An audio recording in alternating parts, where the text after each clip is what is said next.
Hello बच्चों, welcome to safe hand. आज हम लोग एनसीईआरटी का लाइन देखेंगे। ठीक है कि एनसीईआरटी में क्या क्या लिखा हुआ है और जहाँ कहीं भी क्वेश्चन बनेगा उसका भी डिस्कशन करेंगे। तो स्टार्ट करते हैं। Biology is the science of life forms and living process. ठीक है। The living world comprises of amazing diversity of living organisms. Early men would easily perceive the difference between inanimate and living organisms. Early men defined some of the inanimate matters: wind, sea, fires, and some among the animals and the plants. A common feature of all forms of the inanimate and animate objects was the sense of awe or the fear that they evoked. है ना? A common feature of all such forms of inanimate and animate object was the sense of awe or fear that they evoked. The description of living organisms, including human beings, began much later in human history. Societies which indulged in anthropocentric view of biology would registered limited progress in biological knowledge. है ना? Anthropocentric view क्या है कि जो अभी का latest technology या फिर अभी के साइंटिस्ट जो यूज कर रहे हैं स्टडी के लिए लिविंग सिस्टम का, है ना, उसको बोलते हैं एंथ्रोपोजेनिक व्यू ऑफ बायोलॉजी। जो एंथ्रोपोजेनिक जो अभी जो सिस्टम जो रिसर्च अभी चल रहा है उसको अकॉर्डिंग अगर देखा जाए तो maximum registered the limited progress of biological knowledge. उन्होंने बोल दिया कि ये लिमिटेड नॉलेज है ना, लिमिटेड प्रोग्रेस है, इसके आगे का प्रोग्रेस अभी ये मैक्सिमम प्रोग्रेस है इसका। Systematic and monumental descriptions of life forms brought in the out of necessity, detailed system of identification, nomenclature, classification. The biggest spin of such study was recognitions of sharing similarity among the living, both horizontal and verticals. है ना, ये जो classifications का चर्चा होता है, identification, nomenclature, classification का, इसमें जो रिलेशंस हमें निकालने होते हैं वो क्या होते हैं? ऑर्गेनिजम्स के both horizontally and vertically. Vertically in the sense कि एंसिस्टर से, है ना, क्या सिमिलरिटी है, डिफरेंसेस है वो, और हॉरिजेंटली मीन्स कि जो अभी प्रेजेंट में जो स्पीसीज हैं उसके बीच में क्या सिमिलरिटी एंड डिफरेंसेस है, इसके बेसिस पे ये क्लासिफिकेशंस इस टाइप की चीजें देखे जाते हैं। That all present day living organisms are related to each other and also the all organisms even lives on the earth was revelations which humbled men and the led cultural movement and conversation of biodiversity. मतलब जो अभी, है ना, present जो अभी भी जितने organisms present हैं वो कहीं ना कहीं अपने पूर्वज से क्या हुए हैं, कुछ ना कुछ रिलेशन जो हैं वो रखे हुए हैं। In the following chapters of this unit, you will describe the including the classification of animal, plant and taxonomic perspectives. Taxonomic perspective से आगे वाले chapters को हम लोग देखेंगे। All the present day living organisms are related to each other, है ना। ये कैसा स्टेटमेंट है? ये स्टेटमेंट ट्रू स्टेटमेंट है। ठीक है कि जितने भी प्रेजेंट डे लिविंग ऑर्गेनिजम्स हैं इस अर्थ पे are related to each other, एक दूसरे से क्या है? रिलेटेड हैं। इसके बाद अर्नस्ट मेयर, है ना, जिसको जिसको क्या बोला जाता है? डार्विन ऑफ 20th सेंचुरी बोला जाता है। यहाँ पे आपको ये चीज देखना पड़ेगा। ठीक है। एंड इसे 3 जो है प्राइज मिला था, जिससे क्या Balzan prize and the international prize and कैरा फूड प्राइज जो है इन्हें मिला था। He almost single-handedly made the origin of a species of diversity and center questions evolutions biology of that is today. मतलब इनके द्वारा जो स्पीसीज का दिया गया था, स्पीसीज का जो डिफिनेशन दिया गया था, है ना, वो इनके सेंटर, इनके आसपास जो है सिंगल हैंडली, है ना, made the origin of species diversity, इनके बारे में इन्होंने बताया था। ट्रिपल क्राउन के बारे में आप याद रखेंगे, Balzan prize, international prize and the कैरा फूड प्राइज। यहाँ से हमारा चैप्टर जो है वो स्टार्ट होता है। ठीक है, तो इसमें हम लोग देखेंगे how wonderful is the living world, the wide ranges of living types is amazing, The extraordinary habitat in which we find living organisms, be it cold mountain, deciduous forest, ocean, freshwater lakes, deserts, hot spring, leaves are speechless. है ना? The beauty of galloping horses, of the migrating birds, the valley of flowers, and the attacking shark evokes awe and deep sense of wonder. The ecological conflict and cooperation among member of population and among population of a community, or even molecular traffic inside the cell, make us deeply reflect us what indeed is life. है ना? This question has two implicit questions within it. The first is the technical one and the seek answer to what living is opposed to the non-living, and the second is the philosophical one and seek answer to the what is the purpose of life is. A scientist has shall not attempt answering the second questions, will try to reflect the what is living. Ecological conflict and corporation among किसके किसके बीच में होता है, तो ये आपको याद करना है। किसके बीच में होता है? Member of population and population of community के बीच में, है ना। अलग अलग कम्युनिटी में जो पॉपुलेशन है उसके बीच जो है इकोलॉजिकल कॉन्फ्लिक्ट एंड कॉर्पोरेशन पाया जाता है, या फिर मेंबर जो होते हैं एक पॉपुलेशन के अंदर जो मेंबर होते हैं उसके बीच में इकोलॉजिकल कॉन्फ्लिक्ट एंड कॉर्पोरेशन जो होते हैं हमें देखने को मिलता है। इसके बाद देखते हैं diversity in living worlds. If you look around, you will see the large variety of living organisms, be it potted plant, insect, birds, your pets, and other animal and the plants. There are also several organisms that you cannot see with your naked eye, but they are all around you. है ना? But they are all around you. If you were to increase the area that you make observations in, it ranges a variety of organisms that you would increases. जैसे जैसे आप area बढ़ाते जाओगे variety of organisms जो होंगे वो बढ़ते जाएंगे। Obviously if you were to visit a dense forest you would probably see a much greater number and kind of living organisms in it. Each different kind of plant, animal, organisms that you see present species. The number of species not described as the range 1.7 to 1.8 million. ये क्या बता रहा है? Total species जो अभी तक count हुए ना उसके बारे में बता रहा है। तो स्पीसीज डिस्क्राइब्ड है ना, आप लोग ध्यान देंगे स्पीसीज डिस्क्राइब्ड यहाँ पे कितने हैं 1.7 टू 1.8 मिलियन स्पीसीज जो हैं वो डिस्क्राइब्ड हैं। ठीक, जब हम लोग बात करते हैं किसके बायोडाइवर्सिटी एंड कंजर्वेशन चैप्टर में, तो वहां पे दे रखा है प्लांट एंड एनिमल जो हैं वो उस दोनों को मिला के मोर देन 1.5 मिलियन जो हैं वो स्पीसीज जो हैं डिस्क्राइब्ड हैं। प्लांट एंड एनिमल जो हैं वो प्लांट और एनिमल को मिलाएंगे तो कितने हो जाएंगे 1.5 मिलियन स्पीसीज के अप्रोक्स हो जाएंगे। एंड एनिमल किंगडम वाले चैप्टर में फर्स्ट लाइन में दे रखा है मोर देन 1 मिलियन जो है वो क्या है? एनिमल है। ठीक है, अलग अलग चैप्टर से अलग अलग डाटा जो है अलग अलग जगह पे दे रखा है, उसे भी मैं क्या कर रहा हूँ कंसाइज करके एक जगह पे आपको दिखा रहा हूँ।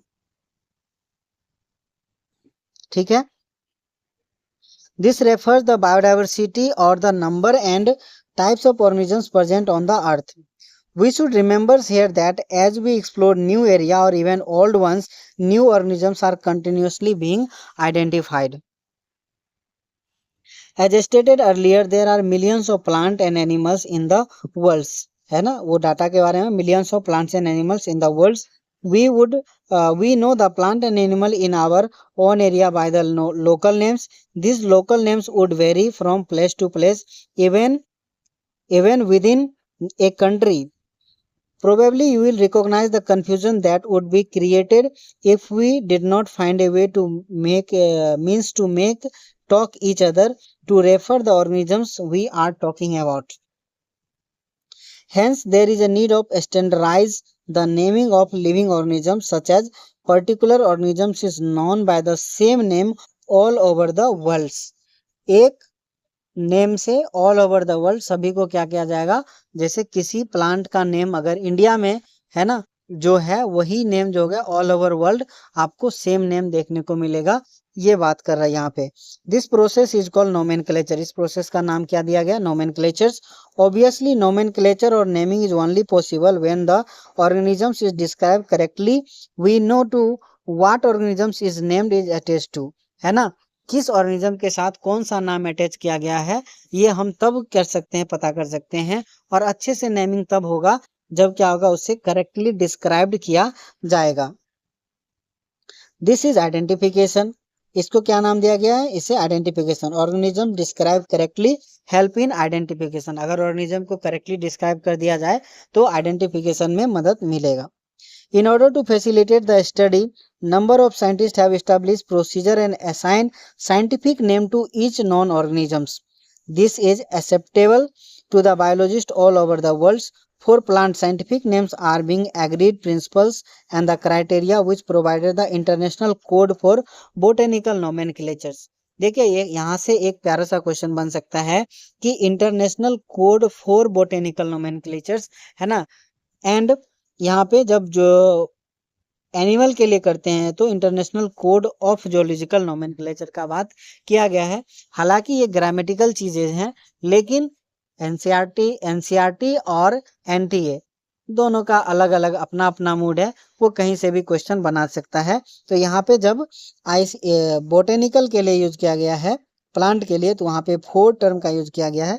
लेकिन जब एनिमल के लिए किया गया तो यहाँ पे of zoological of term of जो है वर्ड का यूज किया गया है। The scientific name ensure that the each organisms have one names. Description of any organism should enable the people in any part of the world to arrive the same name. अगर description किया जाए अच्छे से तो हर part में, दुनिया के किसी भी कोने में आप एक ही नाम पे पहुंचेंगे अगर डिस्क्रिप्शन सही से किया गया हो तो। They also ensure that such a name has not been used any other non-organisms. और ये जो है ना ICUN, ICZN, ये इंश्योर करता है कि किसी दो ऑर्गेनिजम्स का, किसी दो स्पीसीज का सेम नेम नहीं होना चाहिए। Biologists follow universally accepted principle to provide scientific names to non-organisms. Each name has two components, the generic name and a specific epithet. This system provides a name with a two component called the binomial nomenclature. This naming system given by the Carolus Linnaeus is being practiced by biologists all over the world. This naming system using a two-word format was found convenient. है ना। Let us take a example of mango to understand the way of providing scientific name better. The scientific name of mango is written as Mangifera indica. Let us see how it is a binomial name. In this name, Mangifera represents genus, while indica is a particular species. Indica is a क्या है, particular species. और specific epithet, indica is a particular species, question बन सकता है, and और a specific epithet. Other universal rule of nomenclature as follow. दूसरे नियम्स यहाँ पे दिए गए हैं। Biological names are generally in Latin and written in italics. They are Latinized, है ना, drive from the Latin respective of their origin, है ना, उसे लैटिन वर्ड्स में कन्वर्ट किया जाता है irrespective of their origin, because Latin is a dead language. ठीक है, इसीलिए the first word of biological names represent genus while the second component specific epithet. Both the word of biological names when hand written are separately underline. यहाँ से question आता है, separately underline और printed in italics to indicate their Latin origin. The first word denoting the genus start with the capital letters while the specific epithet start with the small letter. It can be illustrated by the Mangifera indica. If handwritten, they are separately underlined. ठीक है। Name the authors appears after a specific epithet at the end of biological names written in abbreviated forms. Means abbreviated forms means short forms, है ना। Mangifera indica, Linn. Linn is the abbreviated word for किसके, Carolus Linnaeus. It indicates that the species was first described by Linnaeus. Species was first described by Linnaeus, है ना। This species was first described by Linnaeus, है ना। आप ये नहीं बोल सकते हो कि मैग्नीफेरा इंडिका जो नाम रखा गया है, मैग्नीफेरा इंडिका लीन, यहाँ पे लीनियस जो है वो उस साइंटिस्ट के लिए नहीं है जिन्होंने इनका नाम रखा, वो उन साइंटिस्ट के लिए है जिन्होंने इसको फर्स्ट टाइम डिस्क्राइब किया, है ना। There is a difference between description and nomenclature. Nomenclature कौन करेगा? ICUN, है ना, ICZN, बट डिस्क्रिप्शन जो कर रहा है साइंटिस्ट, उसका नाम यहाँ पे दिया जाएगा। Since it is nearly impossible to study all the living organisms, it is necessary to devise some means to make this possible. This process is classification. इस process को क्या बोला जाता है? Classification बोला जाता है. Classification is the process by which anything is grouped into convenient category based on some easily observable character. For example, we easily recognize groups such as plant and animal or dog, cats, insects. The moment we use any of these terms, we associate certain characters, है ना, with the organisms that group. What image do you see when you think about a dog? है ना, obviously each of one of us will see the dogs, not cats. Now if you think about the Alsatians, a variety of dogs, we know what we are talking about. Similarly, suppose we are say mammals, you of course think animal with external ear and body hair, है ना। Likewise in plant, if we try to talk wheat, the picture in each of our mind will be wheat plant, not of the rice plants. Hence all these dogs, cat, mammals, wheat, rice, plant, animals are convenient category we use to study organisms. The specific terms for this taxa is category is taxa, है ना। The specific terms used for this category means cat, mammals, wheat, rice, plant, animals, dogs। इसके लिए जो use करते हैं specific terms, है ना, this category के लिए, उसको क्या बोला जाता है? taxa बोला जाता है। Here you must recognize that taxa can indicate category at very different level, है ना।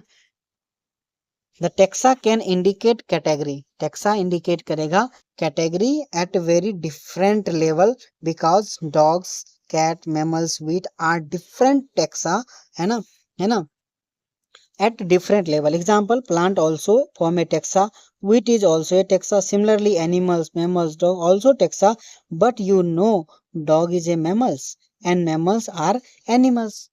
ठीक, तो all are taxa but at different level. Therefore, animal, mammals, dogs are represent taxa at different levels. Okay. Hence, based upon the characteristics, all living organisms can classified into different taxa. This process is called taxonomy. This process is called taxonomy. External and internal structure along with the structure of cell development process, ecological information of organisms are essential to form the basis of modern taxonomic study. तो modern taxonomic study के लिए हमें क्या क्या चाहिए? External and internal structure का features, cell structure, developmental process, ecological information, ये सारी चीजें चाहिए किसके लिए? मॉडर्न टेक्सोनोमिक स्टडी के लिए। Hence, characterization, identification, classification and nomenclature are possibles that are basis of taxonomy, है ना। Process are basis of taxonomy, characterization, identification, classification, nomenclature. Taxonomy is not something new. Human beings have been always been interested to knowing more and more about the various kind of organisms, particularly with reference to their own use. In early days, human being needed to find source of their basic need, foods, clothing and shelters. Hence, the earlier classifications were based on use of the various organisms. Earlier classification based on the use of earlier. तो taxa indicate category at different level, ये हमारा कुछ point बाहर से लिखा गया है। उसके बाद जैसे dog, cat, mammals, wheat, plant, animals, convenient category, scientific terms of this category is known as taxa, है ना। Taxa can indicate category at different level. Taxa can indicate category at different level. Which of the basic modern taxonomic study, उसके लिए क्या क्या हमें चाहिए? External and internal structure, cell structure, developmental process, ecological information हमें देखने को मिलेगा। Human beings, since not interested in knowing more and more about different kind of organism diversity, but also relationship among them, this branch of study referred to as systematics.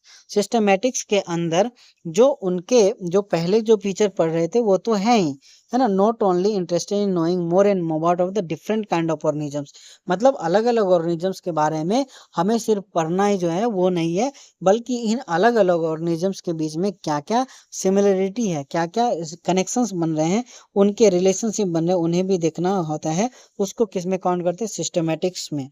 The word systematics is derived from Latin word systema, which means systematic arrangement of organisms. Linnaeus used Systema Naturae as the Systema Naturae उसके book का name है, as the title of his publication. The scope of systematics was later enlarged to include identification, nomenclature and classification. इस systematic terms में क्या था? अलग अलग organisms को जानो, उसके बीच के रिलेशनशिप पता करो, और इस सिस्टमेटिक्स के अंदर बाद में आइडेंटिफिकेशन, नोमेनक्लेचर एंड आईएनसी को ऐड कर लिया गया. इसके क्या क्या? आइडेंटिफिकेशन, नोमेनक्लेचर एंड क्लासिफिकेशन को भी ऐड कर लिया गया. Systematics takes into account evolutionary relationship between organisms. Systematics के अंदर जो इवोल्यूशनरी रिलेशनशिप बना है उसके बारे में यहाँ पर क्या किया गया है? बताया गया है. Taxonomic category classification is not single step process. Classification single step process नहीं है, but involve hierarchy of steps in which each step represent a rank or category. each step पे क्या बता रहा है? यहाँ पे एक रैंक बताएगा और एक कैटेगरी बताएगा वहां पे each step पे. Since the category is a part of overall taxonomic arrangement, it is called taxonomic category. category क्या है? part of क्या है? classification है, तो इसीलिए इसको taxonomic category जो है बताया गया. and all category together constitute taxonomic hierarchy. इसे क्या बना? hierarchy का formation किया गया. each category referred to as a unit of classification in fact represent a rank and commonly termed as taxon. इसको commonly क्या बोला गया? taxon बोला गया. Taxonomic category and hierarchy can be illustrated by an examples. Insect represent a group of organisms sharing common feature like three pair of jointed legs. It means insect is recognizable concern object which can classified and thus were give a rank or category. Can you name the other group of organisms? Remembers group represent category. एक पूरे के पूरे group जो होंगे वो क्या करेंगे? Category को रिप्रेजेंट करेंगे. And category further denote rank. Group category का ग्रुप मिलके क्या बनाएंगे? एक कैटेगरी बनाएंगे, और कैटेगरी जो होंगे वो क्या करेंगे? एक रैंक डिसाइड करेंगे. ईच रैंक और taxon in fact represent a unit of classification. जितने भी रैंक है या फिर टैक्सोन है वो एक यूनिट ऑफ क्लासिफिकेशन सेट करेंगे. This taxonomic group category are distinct biological entity, not merely morphological aggregate. ये morphological aggregate the taxonomic group and categories. ये जो कैटेगरी हम लोग देखते हैं, species, genus, family, order, class, है ना, ये सभी क्या है? डिस्टिंक्ट बायोलॉजिकल एंटिटी है. डिस्टिंक्ट बायोलॉजिकल एंटिटी है, नॉट मियरली मॉर्फोलॉजिकल एग्रीगेट. ये किसी मॉर्फोलॉजिकल एग्रीगेट का नहीं है, एक अलग टर्म ही दे रखा गया इसके लिए. ठीक है. Taxonomic study of all known organisms has led to develop a common category such as kingdom, phylum, division for plants, class, order, family, genus and species. All organisms including those in plant and animals kingdoms have species as lowest category. है ना, सबसे lowest category में क्या होंगे? Species पाए जाएंगे. Now the questions you may ask is how to place an organisms in various categories.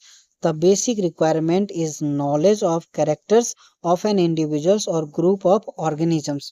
है ना, कैसे उसको रखेंगे किस कैटेगरी में? इसके लिए क्या चाहिए? कैरेक्टर्स, इंडिविजुअल्स के कैरेक्टर के हमें क्या होंगे? नॉलेज होना चाहिए. This help in identifying similarity and dissimilarity among the individuals of the same kind of organisms as well as other kind of organisms.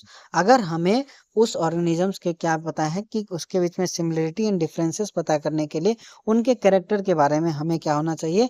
पता होना चाहिए. Group represent category and category further denote rank. Rank represent unit of classification. Rank क्या करेगा? Unit of classification यहाँ पे दिखाएगा. अब देखते हैं स्पीसीज के बारे में. Taxonomic studies considered a group of individual organisms with fundamental similarity as a species. One should be able to distinguish one species from the other closely related species based on distinct morphological differences. Let us consider Mangifera indica, Solanum, tuberosum, potato, and Panthera leo. All the three names indica, tuberosum, leo represent the specific epithet, while the first word Mangifera, Solanum, Panthera are the genus and represent the another higher level of taxonomic category. Each genus may have one or more than one specific epithet representing different organisms but having morphological similarity. For example, Panthera has the another specific epithet जैसे tigris, and Solanum. Solanum include species like Nigrum and Melongena, है ना. Human beings belongs to the species sapiens, which groups the genus Homo. The scientific name of the human is written as Homo sapiens. इसे क्या बोला जाता है? Homo sapiens बोला जाएगा. इसके बाद हम लोग बात करते हैं स्पीसीज हो गया. अब जीनस का बात करते हैं. Genus comprises the group of related species which has more character in common in comparison to species और ऑफ द अदर जेनरा.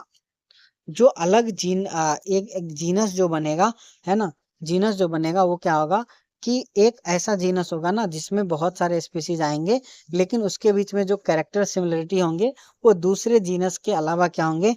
ज्यादा होंगे. We can see that the genera are the aggregate of closely related species. For example, potato and brinjals are two different species, but both belong to genus Solanum. Lion, Panthera leo, leopard, Panthera pardus, and Panthera tigris have the several common features, and all species of the genus Panthera. This genus differ from another genus Felis, which include cats. है ना, which includes cats. मतलब कि ये जो genus है दूसरे include cats. Genus different from other genus Felis, है ना. जो फेलिस जीनस है वो क्या करेगा? कैट को इंक्लूड करेगा. फेलिस जीनस क्या करेगा? कैट को इंक्लूड करेगा. कैनेडी डॉग को इंक्लूड करेगा. The next category family has grouped the related species with a still less number of similarity as compared to the genus and species. Families are characterized on the basis of both vegetative and reproductive. Family को characterize किया जाता है vegetative and reproductive features के आधार पे. Among plant for animals, three different genera Solanum, Petunia, and Datura are placed in the family Solanaceae. Among animals, the genus Panthera comprises lion, leopard, puts along with the genus Felis and the family Felidae. इसको किस family में रखा जाता है? Felidae family के अंदर इन सभी को रखा जाता है. Similarly, if you observe the feature of cat and dog, you will find some similarity and some differences as well. They were separated into two different family, Felidae and Canidae. अलग अलग family में cats and dog को रखा गया Felidae and Canidae में. ठीक है, Felidae and Canidae. And यहाँ पे monkey, gibbons and gorilla, सोलेनेसियन, कॉन्वोल्यूसिव, पॉलीमोनियस केस भी हम लोग देखेंगे. उसके बाद आता है फैमिली के बाद ऑर्डर में you have seen earlier that the category like species, genus, family are based on number of similar character. Generally, order and other higher taxonomic category identify based on aggregate of characters, है ना. इससे पहले similarity पे बात हो रहा था, अब एग्रीगेशन ऑफ कैरेक्टर पे आएगा. Order beings are highly category is assembly of the family with exhibits few similar character. ये क्या करेंगे? few similar character इनके बीच में present होंगे. The similar character is less in number as compared to different genus included in a family. Plant family like the Convolvulaceae and Solanaceae, are included in the order Polymonials mainly based on the floral character. ये जो Polymonials है वो किस पे है? Based on floral character पे base है. The animal order Carnivora include the family like the Felidae and Canidae. Carnivora order जो है वो क्या करेगा? Felidae और Canidae को एक साथ मर्ज कर लेता है ऑर्डर पे. Class. This category includes the related order for the order Primata. That comprises monkey, gorilla, and gibbon are placed in class mammals along with the carnivora. है ना, class mammals में रख दिया जाएगा along with carnivora that include animal like tiger, cat, dog. Class Mammalia has other order also. और भी orders जो होंगे वो यहाँ पे देखने को मिलेगा. Class comprises animal like fishes, amphibians, reptiles, birds along with the mammals constitute the next higher category called the phylums. All these based on the common feature like presence of notochord, dorsal hollow nerve, hollow neural systems are included in the phylum Chordata. In case of plant, classes with the few similar character are assigned to higher category called divisions. इसको क्या बोला गया, plant में division बोला गया, animal में क्या बोला, फाइलम बोला गया। इसके बाद बात करते हैं किसका, किंगडम का। All animal belongs to the various phyla are assigned to a highest category called the kingdom Animalia in the classification system of animals. The kingdom Plantae, on the other hand, is the distinct that comprises all the plants from the various divisions. Henceforth, we refer to this group of animal and plant kingdoms. The taxonomic categories from the species to the kingdoms have been so the ascending order starting with the species, है ना. There is a broad category called the taxonomics. Broad categories. However, the taxonomic have also developed subcategory in the hierarchy to facilitate more sound and scientific placement of various subphylum, superphylum, superclass, इस सभी चीजें का भी बीच बीच में आया है. Look at the hierarchy. Can you recall the basis of arrangement? Say, for example, as we go higher from species to kingdom, the number of common characters goes on decreasing. Lower the taxa, more are the characters that are member within the taxon share. Higher the category, greater is the difficulty to determining the relationship the other taxa at the same level. Hence, the problem is classified become more complex at the higher level. Higher level पे क्या होगा, complexes यहाँ पे बढ़ जाएगा. यहाँ पे कुछ दे रखा है, जैसे मेन का दे रखा है, तो इसमें Homo sapiens, genus Homo, family sapiens, एना फैमिली क्या हो जाएगा, Hominidae, order Primata, class Mammalia and the phylum Chordata. House fly में मस्का डोमेस्टिका, मस्का हो गया genus, Musca domestica, and the family हो गया मुस्केडी, है ना. Order Diptera, class Insecta and Arthropoda यहाँ पे आ गया. Mangifera indica, Mangifera indica, Mangifera. And आम की फैमिली क्या होती है, अनार होती है. आम की फैमिली क्या होती है, अनार. आम की फैमिली अनार, तो फैमिली क्या हो जाएगा, अनार एनाकार्डियेसी. फैमिली क्या हो जाएगा, एनाकार्डियेसी. एंड उसके बाद ऑर्डर जो होगा उसको सेपेंडेल्स, ऑर्डर क्या हो जाएगा, सेपेंडेल्स. सैंडल्स याद रखो, आम की फैमिली अनार सैंडल पहनती है, सेपेंडेल्स. उसका डाइकोटिलिडोन एंजियोस्पर्म. Wheat का Triticum aestivum, Triticum and the Poaceae family, the Poales monocotyledons angiosperm से यहाँ पे आ जाएगा.